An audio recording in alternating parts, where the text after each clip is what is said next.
आज का अपना बिंदु उच्चारण स्थान के आधार पर स्वरों का विभाजन, अर्थात जब स्वरों का हम उच्चारण करते हैं, उच्चारण करने में किन किन अवयवों का सहयोग लिया जाता है, उसके आधार पर स्वरों का विभाजन है वो 6 रूपों में किया गया है।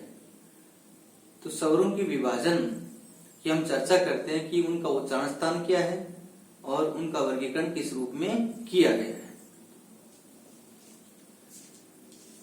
उच्चारण स्थान के आधार पर स्वरों का विभाजन, सबसे पहले ए आ पढ़ते हैं हम। ए आ, ए और आ का जो उच्चारण स्थान है वो क्या है? कंठ है। यानी इनका उच्चारण करने में कंठ का पूरा सहयोग रहता है। ए आ, इसलिए इनको कंठ स्वर कहा जाता है। इसके बाद में आता है ई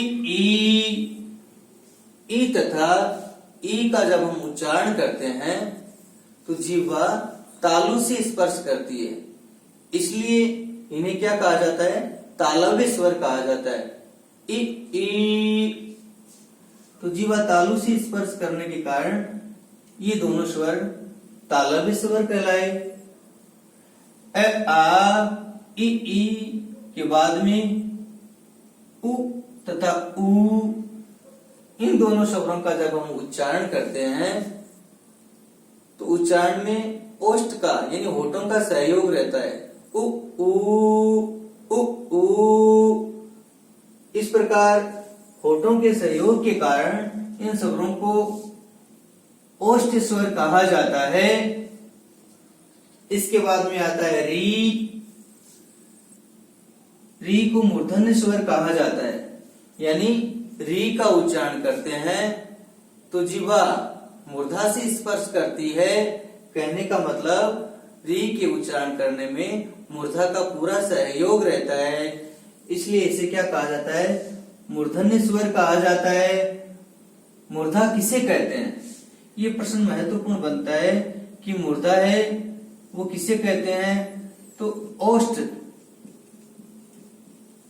तथा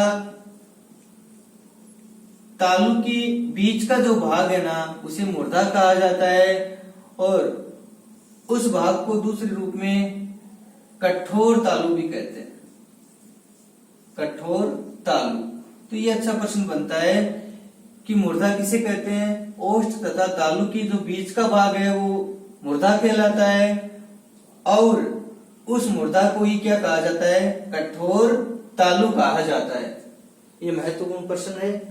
इसके बाद में ए तथा आई का उच्चारण स्थान क्या रहता है? ये जानते हैं, कंठ तथा तालव्य। कैसे? ए तथा ई के सहयोग से क्या बनता है? ए बनता है।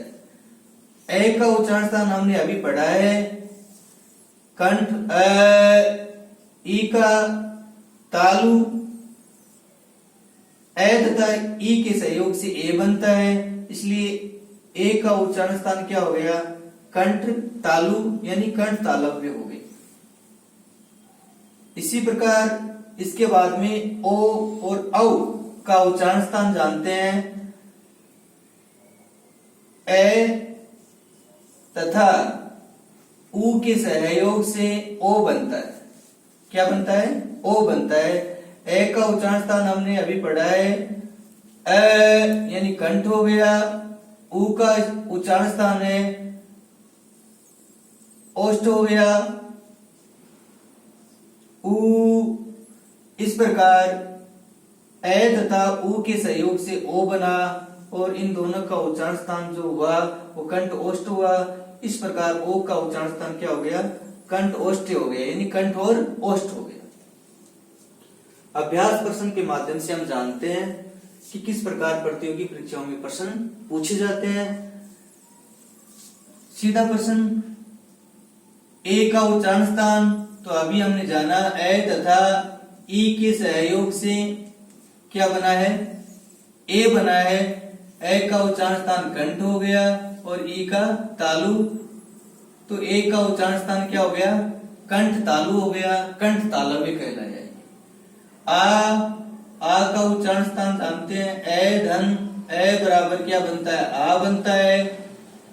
इसलिए ए का जो उच्चारण स्थान है वो क्या है? कंठ है। कंठ ए का उच्चारण स्थान होने के कारण इसके सहयोग से आ बनता है, तो आ का उच्चारण स्थान भी क्या हो गया? कंठ हो गया। री के बारे में हमने अभी जाना कि री का उच्चारण जब करते हैं तो जीवा है वो मूर्धा से स्पर्श करती है, और मूर्धा किसे कहा जाता है? कठोर तालु को कहा जाता है। और कठोर तालु क्या होता है? ओष्ठ तथा तालु के बीच का जो भाग होता है उसे क्या कहते हैं? कठोर तालु या मूर्धा कहा जाता है। तो री का उच्चारण स्थान क्या हो गया? मूर्धा हो गया।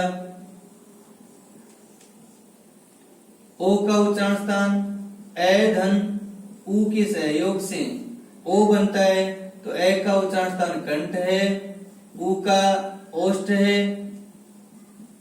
इस प्रकार ओ का उच्चारण स्थान क्या हुआ? कंठ ओष्ठ हुआ। अगला प्रश्न, उच्चारण स्थान के आधार पर स्वरों का कौन सा उच्चारण स्थान नहीं होता है? तो इनमें विकल्प जो दिए हैं उनमें कंठे जो स्वर होता है वो क्या होता है? ए या आ होता है, ओष्ठे उ होता है, मूर्धन्य री होता है, दंते यानी दांत है वो किसी भी स्वर का उच्चारण स्थान नहीं होता है। इस प्रकार इसका उत्तर जो रहा वो क्या रहा? दंत रहा। आज की कक्षा में हमने जाना कि उच्चारण स्थान के आधार पर स्वरों का विभाजन किस रूप में किया गया है, उनके उच्चारण स्थान कौन कौन से हैं। शेष चर्चा अगले बिंदु में एक नया बिंदु लेकर के आपके सामने पुनः हाजिर होंगे। धन्यवाद।